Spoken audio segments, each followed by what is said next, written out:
Don't be this guy. Stick around to the end of this video and I will explain exactly what Philippines officials say this man did and why it was totally unnecessary on today's episode of Escape to the Philippines. I feel good, you look great, I like you, I can't wait, a first time. Class is in session. Today's little lesson is about the Philippines Bureau of Immigration and how its visa process is about as friendly to Americans and most other Western countries as any country in the world. I've been living in the Philippines now for exactly 1 year, and the process has been simple. I came to the Philippines as a tourist, and I didn't even need a visa. That's because the United States is one of 157 countries that are extended this courtesy for temporary visitors. We get 30 days visa-free upon arrival. All we need is 6 months remaining on our passport, our COVID vaccinations, which we log into the e-travel website, or a current lab-based COVID test, and a valid onward or return ticket within that 30-day time frame. That ticket is a formality. In my case, I knew I was going to stay longer than 30 days, so I purchased what some call a throwaway ticket to a destination at a cost far lower than a return ticket to the US. And that satisfies the requirement. If you decide to stay, just be sure you return to the Bureau of Immigration office for your first official tourist visa of 29 additional days. From there, it's a matter of returning periodically to the Bureau of Immigration to apply for extensions. The office in Manila, where I report, is authorized to give extensions of up to 6 months. Other field offices can only do shorter term extensions. At my first 6-month extension, I was required to get an ACR card. That's the Alien Certificate of Registration. It's an identification card that I've never used and never needed, but it put about $66 additional into the Philippines coffers. That's okay. And it lasts for 1 year. Even at that cost, staying in the Philippines is relatively simple and pretty inexpensive. And as it stands right now, barring any future changes to the immigration laws, extensions can be granted for up to 36 months into your stay, at which time you have to do what is called a visa run. What is a visa run? It's a trip outside the country of at least 24 hours. Many people opt to take a weekend trip to Singapore, Malaysia, or Thailand, and none of those airline tickets will really break the bank. After that, you can re-enter the country and the process starts all over again. Now, that's just the tourist visa, the 9A tourist visa and the 9B transit visa. There is the 9D visa for trade and business trips and the 9F student visa to round out the non-immigrant visas.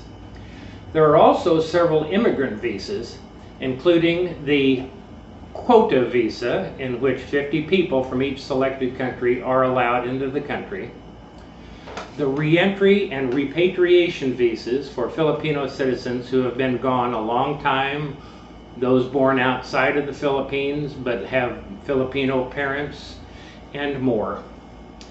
And probably of most interest to my viewers who might be talking seriously with a Filipina right now, the 13A marriage visa, which allows the foreign spouse of a Filipino national to live permanently in this country.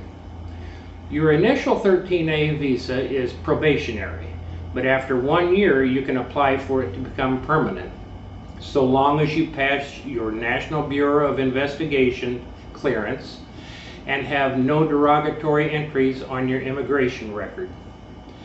And that's just the immigrant and non-immigrant visas. Are you beginning to understand that there are lots of choices here?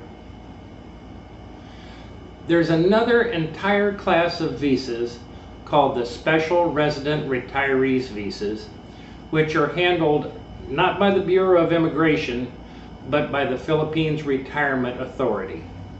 Each has a deposit or investment element and are for those ages 50 and up, but they're a great option for someone who wants to move in and out of the country at will. First is the Smile SRRV. It requires a deposit of $20,000 USD in any PRA accredited bank. Next is the Classic. This one requires a deposit of $10,000 with a pension or $20,000 without a pension into either a condo purchase or a long-term lease of a house and lot. The Human Touch SRRV is designed for those in need of medical care. It requires a pension of at least $1,500 per month, along with a health insurance policy accepted in the Philippines, and a deposit of $10,000. The Courtesy SRRV requires a $1,500 deposit and status as a retired official of an international organization recognized by the Philippines Department of Foreign Affairs. And finally, we have one of the most popular visas among U.S. military veterans. The expanded Courtesy SRRV requires a deposit of only $1,500 and a monthly pension of $1,000. It is strictly for retired armed forces officers of countries with existing military ties and or agreements with the Philippine government. Look at all the choices. With all of those choices available to this man, where and how did he run afoul of the immigration system? According to a recent release by the Bureau, this British man was arrested for overstaying and being employed without a work permit. The release said he had been in the country since 2014. 2014 without securing appropriate visas for his business. The BI said he owned and operated a popular resort in Coron. This is bad on several fronts. The Philippines is a poor but developing country, and its citizens can really use the jobs. I personally know several people who spend stints of 3 years away from their families to fulfill a work contract overseas, just to be able to support them, because there are just not enough jobs to go around in the Philippines. This man had several other better options, as I have just pointed out. And while there is really no excuse for overstaying your visa, it is definitely not the end of the world. People who overstay have their own line and their own window to step up to at the office in Manila. I have seen it, but thank God I've not needed to use it. The bottom line is this: report to the Bureau of Immigration if you have found you have overstayed. They will work with you as long as you come to them with the proper attitude. Don't make them come after you. The Philippines is a nation of hospitable people. Don't abuse their hospitable nature, or you end up like this guy. Class dismissed.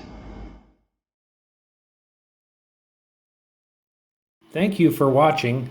Please like, share, comment, and above all, subscribe. Thank you.